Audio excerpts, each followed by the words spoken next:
Thank you for joining us again on the How's Business podcast. Today's guest is one that I've been looking forward to for a very, very long time. Past guests, all different industries that we've sort of gotten an insight into, but this is the first one that's really, really close to heart, very, very similar to what me and my brothers have built our foundations on. It's the martial arts industry. So today's guest is, I would say, probably the number one in terms of pushing the martial arts industry forward in Australia. It's someone that's helped me personally back when I was maybe 16, 17, sort of starting that journey. Didn't have anyone to sort of look forward to sort of help and sort of see, okay, where is the finish line? Who can I sort of look forward to? Who can I sort of look up to sort of see how is this done? How do we actually make money from this business? And how do we live a life that we want to live through our actual business?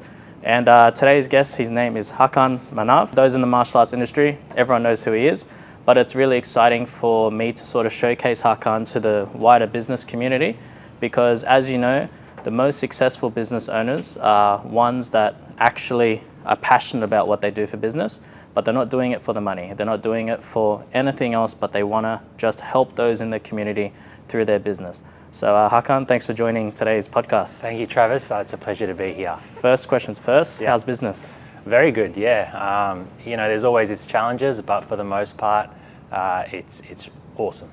Awesome. So how we usually start these podcasts, we sort of rewind very back to the beginning. Yeah. So the martial arts space, people are familiar with the martial arts space, they watch movies, everything like that. But what sort of got you into the martial arts business space? How did it start? Yeah. And give me the story. Yeah. So in my case, I was literally born into it. My father was a martial artist, created the Australian Martial Arts Academy back in 1982.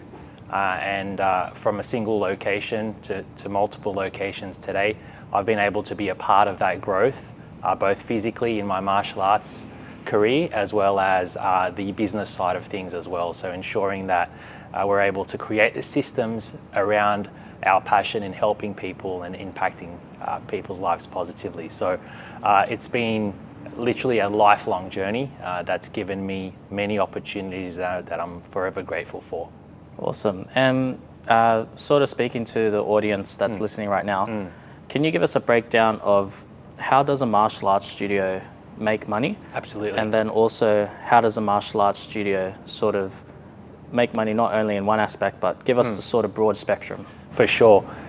In its essence, it's all about attracting people into your network, whether that's in a physical location or in the online space. And it's about providing the martial arts services to ensure they essentially keep coming back, keep improving, keep learning. And ultimately, in our case at the Australian Martial Arts Academy, we well and truly believe that martial arts is a vehicle to be able to develop life skills like focus, concentration, resilience, to then apply those characteristics in whatever endeavor people go ahead and choose to go down. So essentially, at its core, that's what it's all about.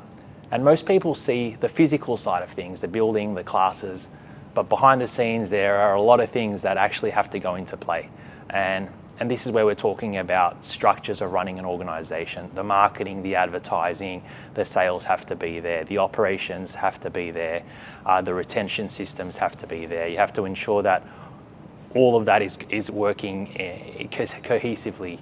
The team development, the team culture has to be there to ensure that in our space, we're creating a family-friendly environment that families want to come into and stay over in the long run. So there's a lot that goes on behind the scenes, but with that said, the most important thing is the interaction at a human level. So the connection between instructor and student is first and foremost, that's paramount, and then everything builds off from that.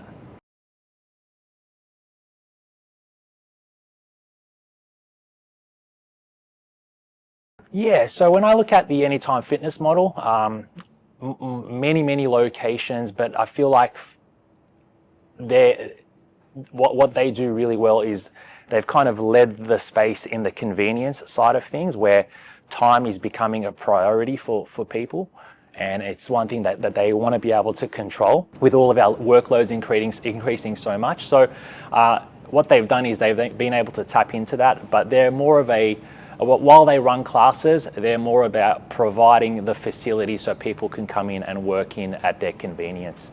In our case, it's about coming to classes, and it's all about that human connection between the community that you create and the instructor-student connection. So coming back to building that rapport, understanding what that individual wants in terms of what they're looking to gain from their martial arts classes. It's funny, most people see the physical side of things, but when we're meeting with people for the first time, whether it's adults or kids, they're really looking for things like improved confidence, improved self-esteem, developing more resilience, discipline in their life. And so they're the areas that the martial arts space well and truly tap into, that regular fitness gyms and may not necessarily be able to do so at the same level. However, there are some learnings that we can take from the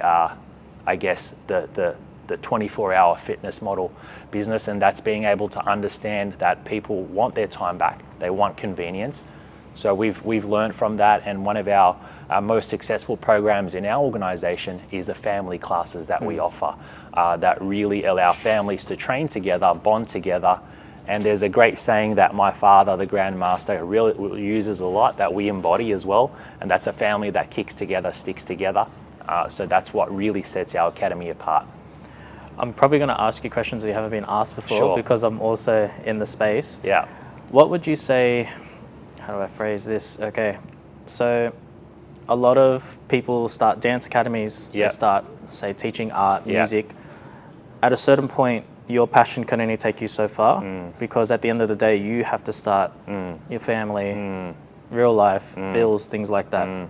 How do you balance your passion with the business side as well? Was there a sort of turning point for you when you were younger, when you were like sort of coming into the business, where you started making changes because you wanted to actually facilitate a life as well? Yeah, firstly, look, with my father being the instructor and the founder of the school, the business side, let's call it the stresses that came with running a business was well and truly discussed outside of the class times as well. So I grew up being exposed and being familiar to this kind of challenges that many business owners face from a very young age. So I understood the importance of work-life balance and how it works together, and I really wanted to create work-life harmony from a young age.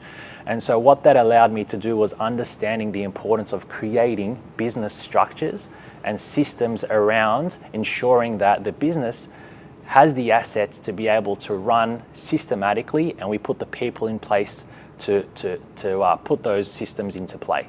And so that understanding, as well as my interest in business and economics at school, allowed me to go down a path of studying Bachelor of Commerce at university. And so from a young age, I understood the importance of creating those systems around the passion. And in our case, it was martial arts. Then it was, once that was into play, how do we scale this? How do we create a team to be able to carry this forward? And then understanding, now that I've got a family and 3 young kids, the importance of time and how to manage my time in and around all of that. So fortunately, my early experiences set me up to be able to think ahead and then allow me to create the systems in place with the organization to be able to manage my time effectively. Our main audience is business owners, Yeah. or people aspiring to be business owners. A lot of those people are just starting out and in that really hard phase where they haven't made enough to leave their 9 to 5 yet. When you talk about systems, you can put it in like a dance academy or martial arts Absolutely. academy. What type of systems are you referring to? So everyone's got an expertise that they're good at, right? Let's say it's dance. It's great to have that passion, but once you've set up a structure and once you've set up a facility, the focus now then has to become, how do I understand what's necessary to take this business to the next level? And that's where the business training comes in. That's where the understanding of not only how to structure, how to employ, how to motivate your team, how to be a great leader, but also understanding the tax structures in this country. And so that's where the education piece comes in. So I would recommend anyone to be able to understand what their strengths are, but also understand what's required to be able to take their business to the next level. And so investing in yourself is the best thing to do.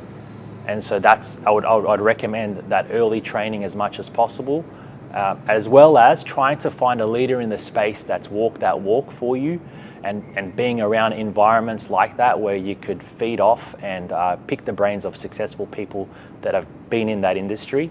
Thankfully, there's plenty of that in the martial arts space, plenty of that in the fitness and dance space as well. So get amongst it early and try and learn off the mistakes that people have made before you. Yeah, that's really, really good advice. That's advice I wish I had years and years ago. Something I've admired from the outside is the way that you have your staff team, how you motivate them, how you keep them sort of happy to come to work, motivated to contribute to the space.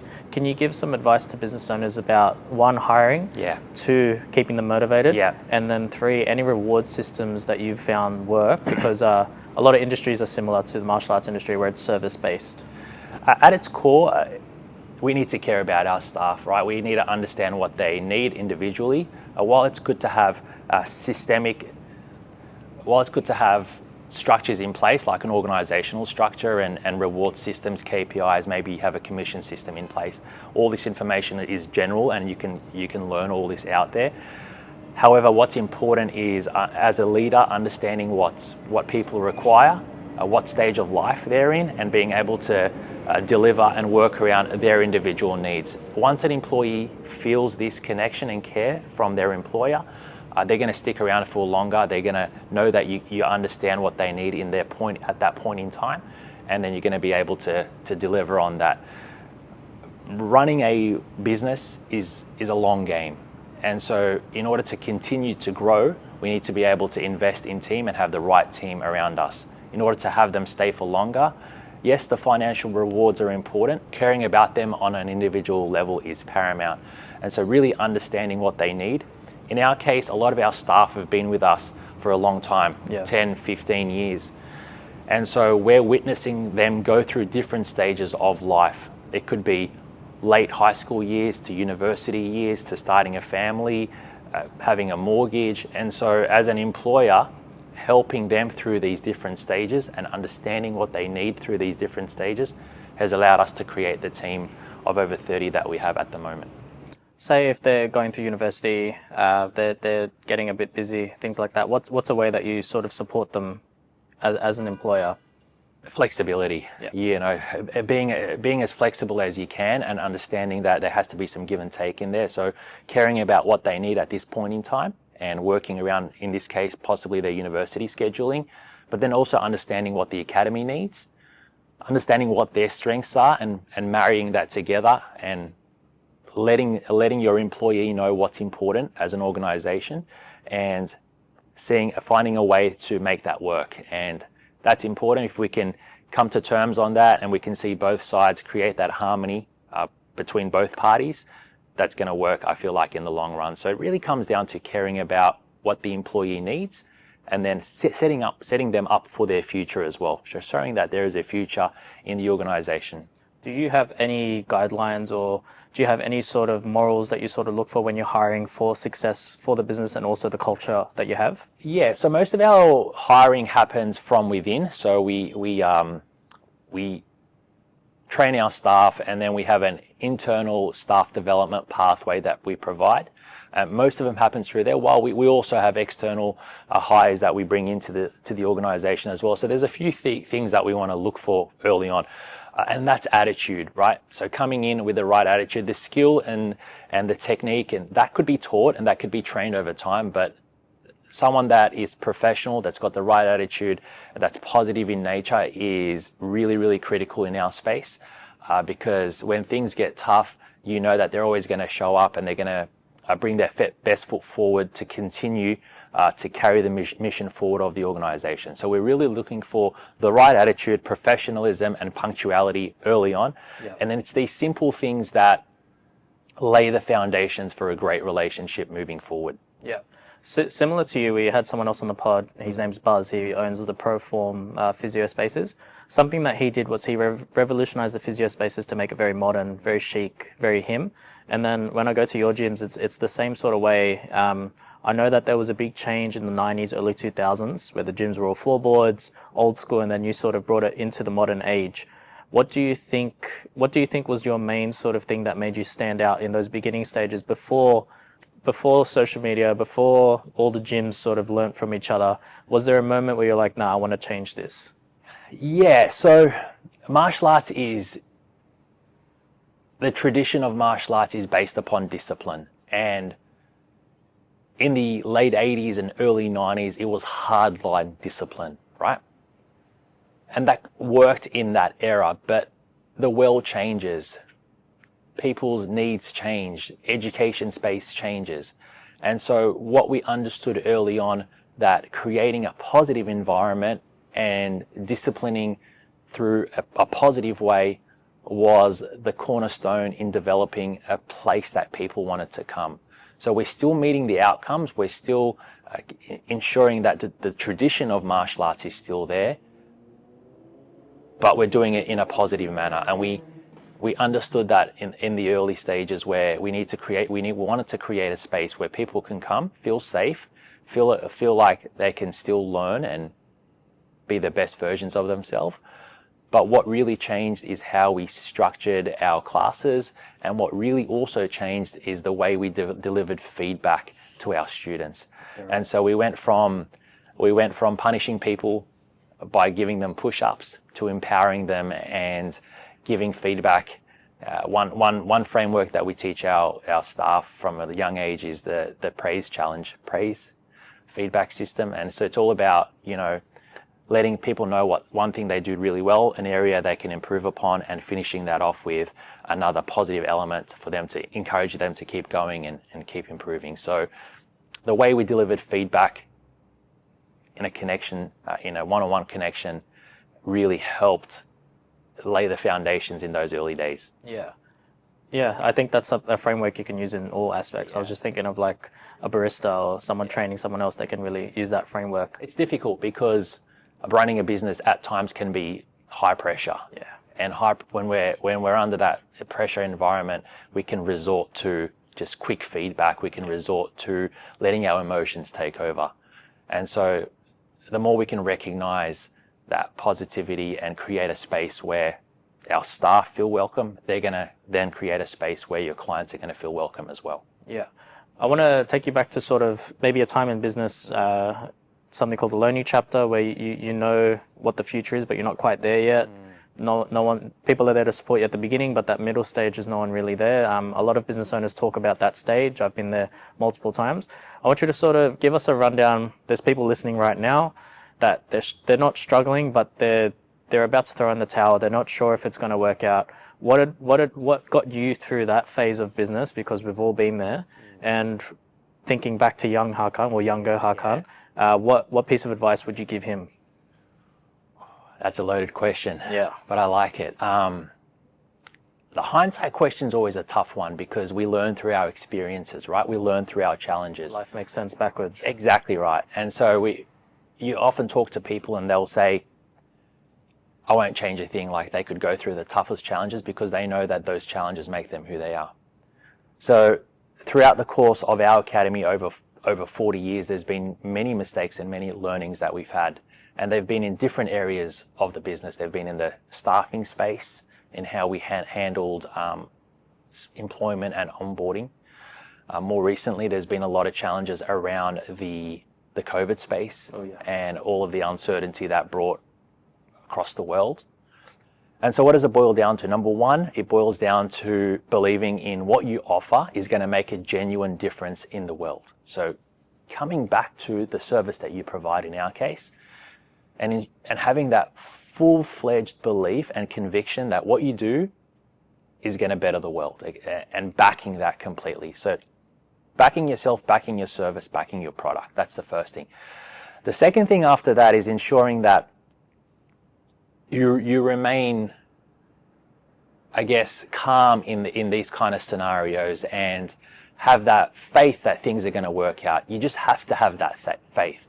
And if you're a leader and you're managing a team, that's what your team's looking for. In times of turmoil and times of challenge, we have to be the most calm, we have to be the most certain, and we have to lead by example, as challenging as it can be. Because if we're showcasing that level of frantic behavior, it's only gonna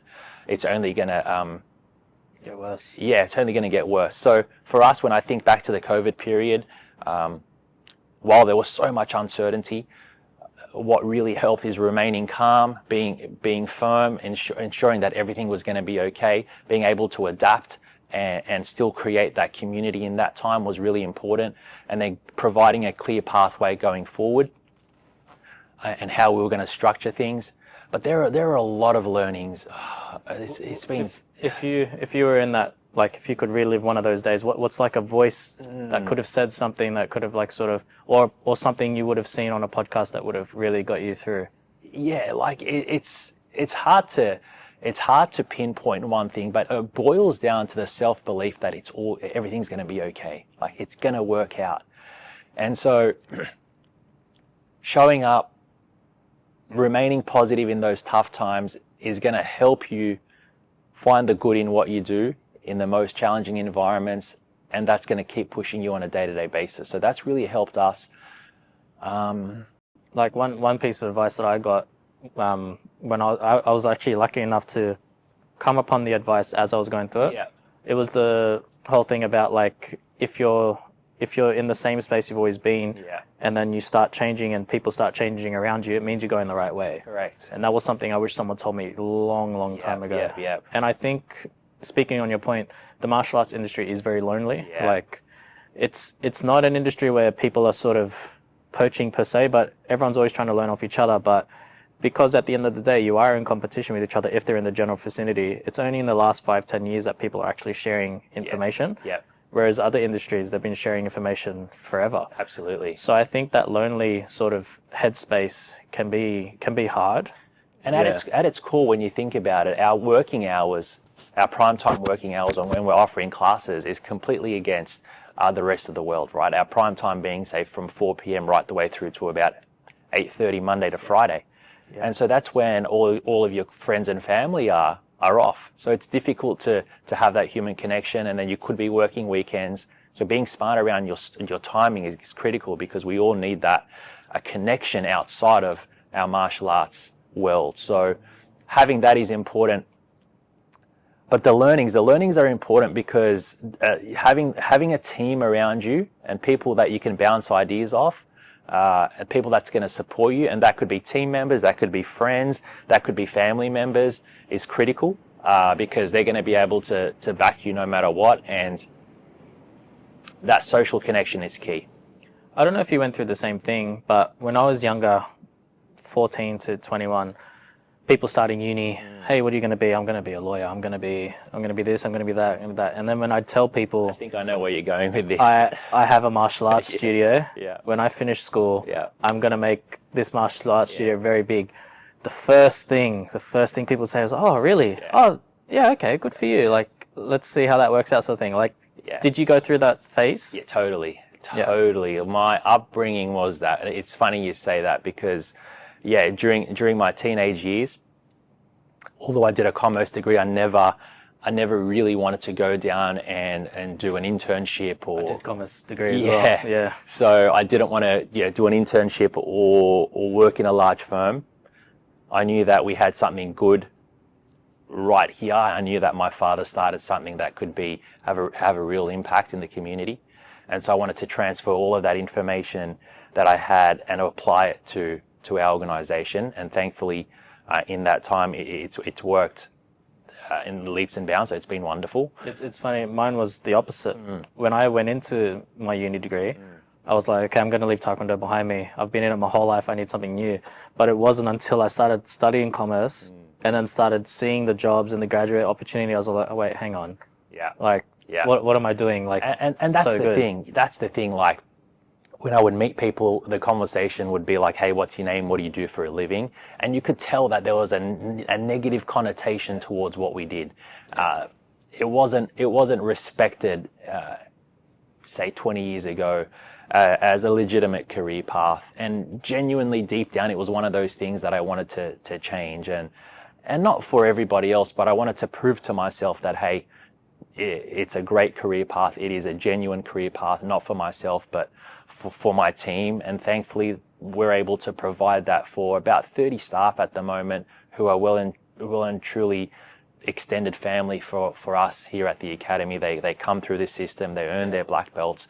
And so I'm thankful that the industry now has come to a place where it's a respectable career path. There's martial arts schools that are thriving all over. To delve into that, I'm sure you've had a lot of like sort of junior instructors, things like that coming up. Their parents come and talk to you like, oh, we're going to pull him out. He's going to start whatever it might be. It is different now. And I think like your gym and other gyms have had like a real part to play in all that. Yeah. Let's say you are someone who's chasing something that is very niche. Yes. Doesn't have to be martial arts. And the environment around you is telling you to do one thing, but you really want to do the other thing. What piece of advice would you recommend to that person? And what I always say to someone is do the thing, but have a backup plan. Absolutely. Yeah. What piece of advice would you give? So first, you need to understand that life and business is a long game. And so when we understand that we could be working for over 40, 50 years of our life, it's okay to make mistakes and change paths. Sometimes there is this understanding that I do this and then I complete this degree and then I have to do this for the rest of my life. So we need to understand that it's okay to change paths along the way. That's the first thing. The second thing is you need to be able to ensure that you're getting by and you're meeting your needs, whether that's you as an individual or you as a family. That comes first and foremost. And that could be doing a job that you don't necessarily like. If you're working in the niche space, the beauty of the way the world is today is that even though it might seem a niche to you right now, there are opportunities with the access that we have in this information era where you can serve clients from all around the world. So it may seem a niche to your friends and family, but serving enough people can help you make a career out of that. But the transition really happens where you're just going to have to knuckle down, work the hours to get by, work on your craft that you genuinely enjoy, keep at it as much as you can so you can create enough traction where you're able to get it to a point where it's getting you by, and then ultimately you could stop the thing that you don't necessarily enjoy and take that plunge into the full-time space or whatever it may be. And that's well and truly the journey of my father, who established the Australian Martial Arts Academy. He had a job that he didn't necessarily enjoy. His passion was the martial arts space. And thankfully what he did was make a real impact in the community where it organically got to a point where it was able to kind of match his income that he was earning. Yep. And we were young, me and my sister were quite young at that point in time.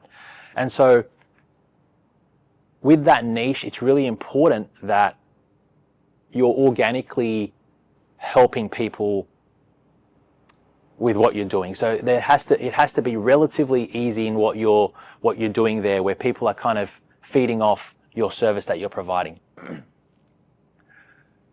Once it gets to a point where it can get you by, then you could start to really focus on that path. And in our case, that's what my father did. And one of the learnings that he shares with me was he wishes he did that earlier, right? So he wishes but that's where the risk tolerance comes into play.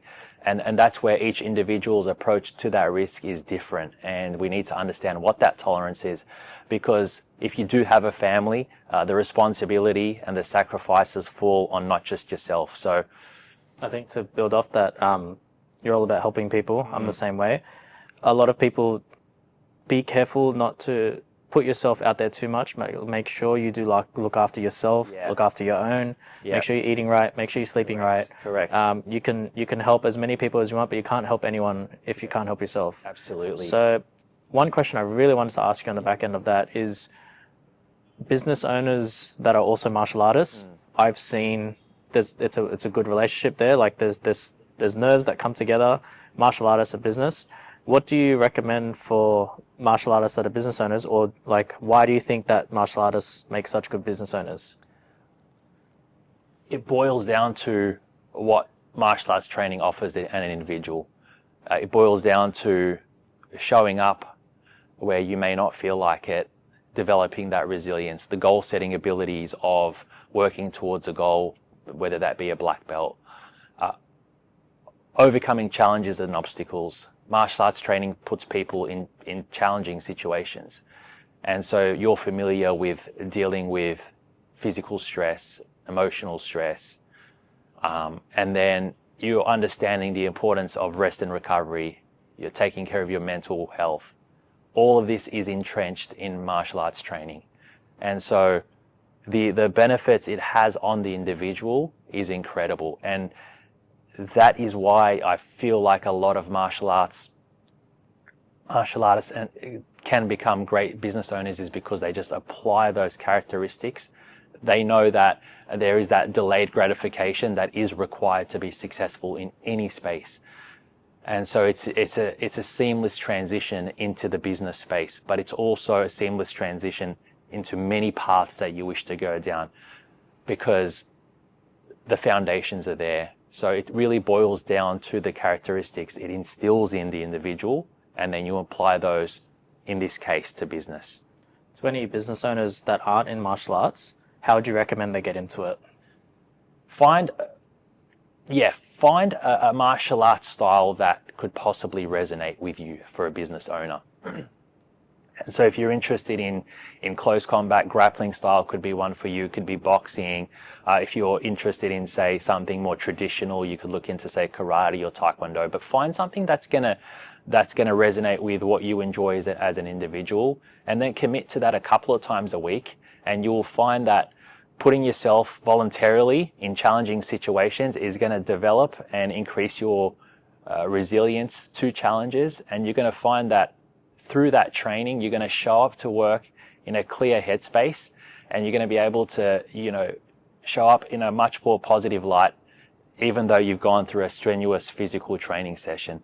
And it may sound contradictory, it well and truly is a great reset for the mind to have a killer, say, training session, and then you go to work and you go, well, I can handle this type of stress, or you're addressing that stress in a much clearer state. So it kind of regulates the body to be able to have a clear mind, absolutely, without fail. I think I met you maybe long time ago. I remember one of my first ever fights. I was about to go on, and then you were talking to my brother, and then I'm pretty sure you said to him, "What does he fight like you?" And then Terrence said, "Oh, we'll see." But that was that would have been like 16, 17 years ago. But ever since I've known you in the martial arts space, you've always been so giving of your information. You've always given back to the community. You've always openly. Why do you do that? And there's a train of thought out there that people shouldn't do that. What gets you over that hump? It comes from the notion that martial arts has given me so much. And so the more I can share that with everybody, other martial arts instructors, I know that hopefully they can receive some level of benefit that martial arts training gave me, that they can receive. So I just really am open about sharing the benefits of martial arts training, the impact it has on the individual, the impact it had on me as a family unit as well. So I'm just all about wanting to have more people experience the benefits that I've experienced through the martial arts world. And in that, it's naturally led into the mentoring space and helping people overcome the challenges they face in running a martial arts organization, because you do absolutely have to wear a lot of different hats, and understanding what's required at different stages of the business is an area that we've experienced in our 43 years of running the organization. Next question I want to ask you is, a lot of the guests that we've had on the podcast, they're family-run businesses, right? Yeah. So we had a barista the other day who's got 100,000 followers, and he opened this cafe and it absolutely blew up. His daughter's the barista, his wife is doing the books, he's head poncho. And then I sort of asked him, how do you keep the business together, and then when you're home, not talk about the business or have designated time? When we first started, me and my brothers, it was 24/7 taekwondo, non-stop, talking about the business, talking about fighting, and it's only really the last few years that we've had other things to talk about. What advice would you give to any family business owners? It's an important one. Yeah, absolutely. First of all, I very much see that, in my case, as a positive experience. My father's an instructor and I grew up in the industry, and I found that people in my situation have gone one of two ways. They either fully commit to the martial arts space, or they don't want to have anything to do with it and go completely in the opposite direction. And I can understand and see both sides of it because it does have its challenges. Yes. But in my personal case, it's led to a lot of positives because first and foremost, it's a positive environment. The martial arts industry. We're training, we're improving, and there's a lot of positivity there. So that's good for our mental health. Physically, it's great because we're training and we're keeping in shape. And when you're doing that with your loved ones, the connection is far greater. So I can absolutely say that my connection with my family, especially my father, is far deeper than a regular father and son relationship. That connection heightened when I finished school and we started focusing on developing the academy. And as the academy grew, we developed a closer relationship. The impact that we had on more staff around us makes us so proud when we see people in the community, and we often reflect on the positive. So we're thankful that the martial art industry is very positive. However, what's also really important is to understand on an individual basis the strengths and weaknesses of your family members and what they bring to the table. And so delve into that one. Yeah, coming from a place of understanding is really important, and showing that respect to your family members is really important because you've grown up together, you're as close as anyone could be, and it's very easy to be able to just make throwaway comments. So maintaining that level of respect and understanding is key. That's the first thing. Setting up boundaries around your time and your business is also really important. And then also maintaining family time where there is no business involved is also critical. So spending a lot of time and working through challenges is great, but also spending time where it's got nothing to do with the business is really important. So making those conscious decisions around, okay, we're going to have a family barbecue and we're going to celebrate a birthday, but there's going to be no business chatter. And you make a conscious decision around that, and over time it just naturally becomes normal. And then in our case, when you throw in kids in there, they become the focus, and then you understand that business is almost, or the organization is almost there to be able to fuel these kind of connections. So for our instance, it's just been enjoying the positive moments. And the other great thing is, thankfully, because of martial arts, we've been able to travel a lot together. And the other tip I would say is, when you are attending seminars or when you are attending things for learning, try and turn that into a family trip and try and bring your family along where possible, because part of the trip can be about learning and improving and investing in yourself. But then if you could couple that with a family trip, you're able to deepen that bonding. And that's what we've done from a very, very young age. Anytime we went to Korea, we would always compete, but then we would spend some family time together. When we went to the States, we'd attend business summits, but then would go to theme parks, would travel, and that brings everyone together. Yeah, that's awesome. It's advice that I'm going to take on, and something that we try and do as well. One of the most popular questions on the podcast is, what is the best piece of business advice that you have received, and who from? Yeah, best piece of business advice I've received is knowing your why, right? Understanding why you're doing what you're doing and leading with that first and foremost. And so a lot of business owners start business because they have a passion for something. They genuinely care about what they do, and they believe that they could help their community. And that's the place that we have to operate from. The moment where it becomes external, whether that's seeking validation, whether that's led by money, all that I found is temporary, because when you do achieve those targets that you set, it's gone, and then you're moving on to the next thing. And so if you genuinely love what you do, that's going to help you in the long run. It's going to help you stay sustainable in your mental health. It's going to help you achieve those goals around why you set out to do what you want to do.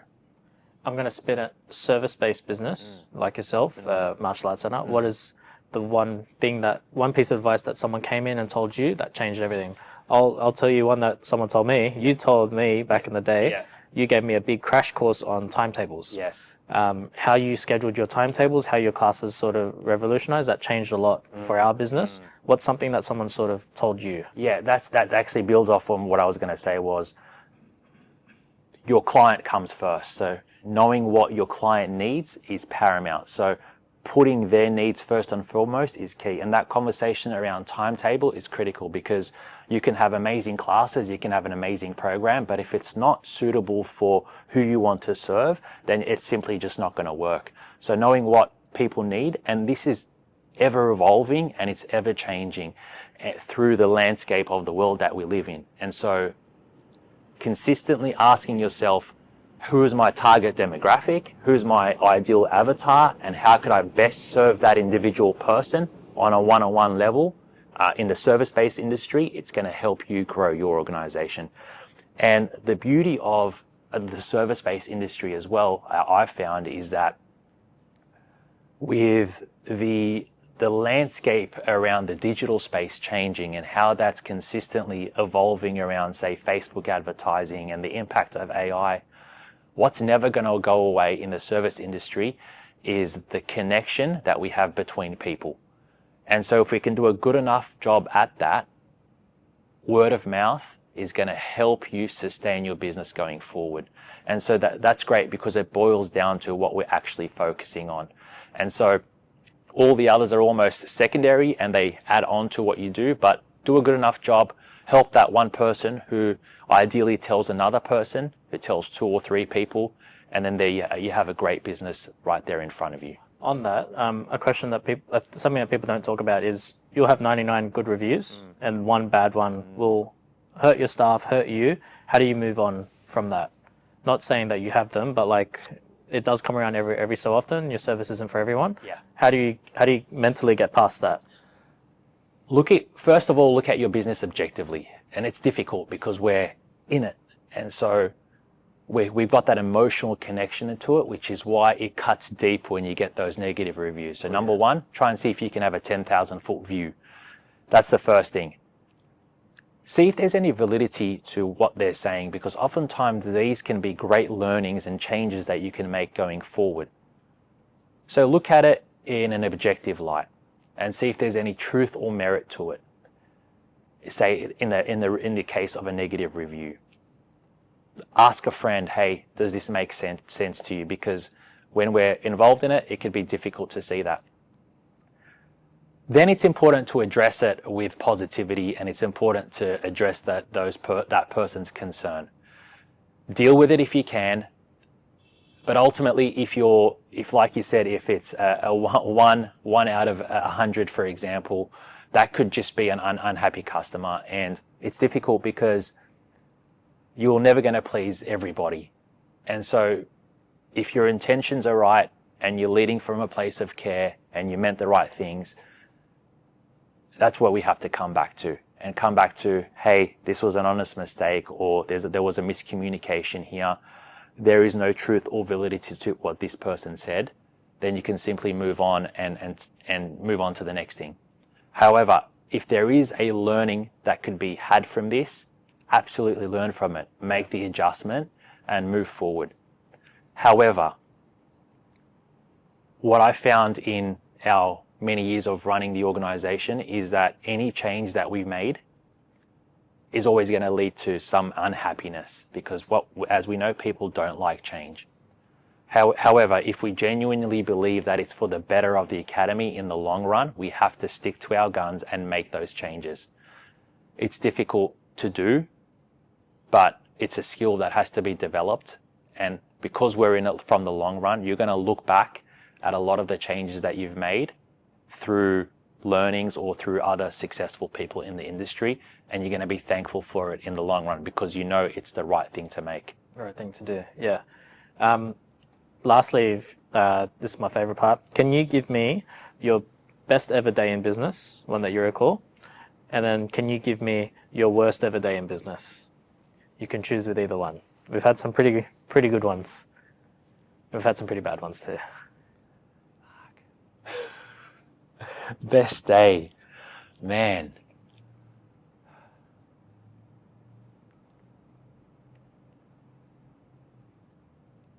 The best day in business, it's very difficult to pinpoint one, but it's where you show up and everything is just rolling through seamlessly. And it does happen, few and far between, but you show up, the systems are there, the staff's on point, you've got smooth leads coming through, they're handled with professionalism, and the classes are just amazing, the vibe is amazing, the delivery is great, the kids and the parents are having a great time, the parents are engaged, the kids in the class are having an awesome lesson, the value components are there, the mat chat is amazing, and that just rolls on through every class, and then you leave feeling so positive. So it's very difficult to point out one particular day, but as I think in more recent times, I'm very thankful that we do have a lot of those days, and that boils down to the amazing team that we have and the culture that's been fostered in the organization. The worst day. Hakan's worst day in business. Yeah. The worst day in business was not actually a business thing in my case. The worst day in business was when my mum passed away. Because we're a family business, everybody knew my father, my mum was around, and so the worst day in business was dealing with the loss of my mother and what she went through, and then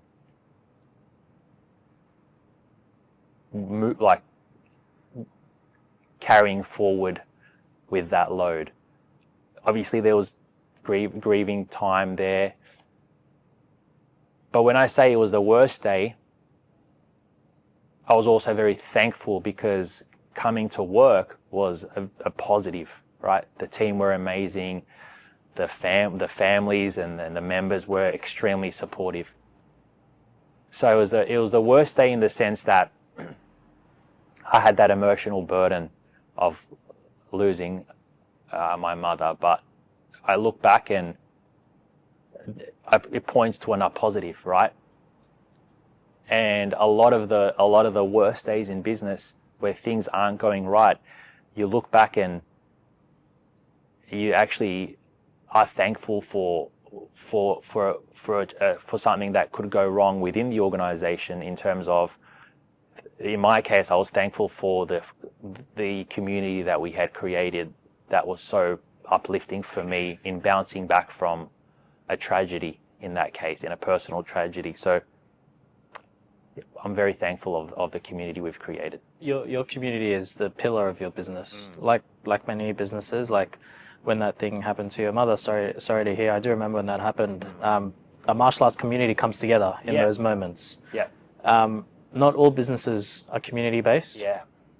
If you were to build a community, what advice do you give to a business owner to build that community? They might be a barista, they might be lawn maintenance, whatever it might be. How do you build a community? I can't stress the importance of being around like-minded people. And so like-minded people, in our case, is connecting with business owners that are going through what you're going through, because you're going to be able to connect and resonate at a deeper level. And that's where we can help and support one another. How that's a very good question. It's about being proactive. Yeah. You know, and like you touched on earlier, it may seem like competition, but that competition is going to help you be better, but it's also going to help you in your tough times, because those people that are going through what you're going through in the similar industry are going to be able to resonate with you, and they're going to be able to give you some golden nuggets that's going to help you get out of your challenges that you're experiencing. There is a plethora of business coaches out there. How do you choose the right one?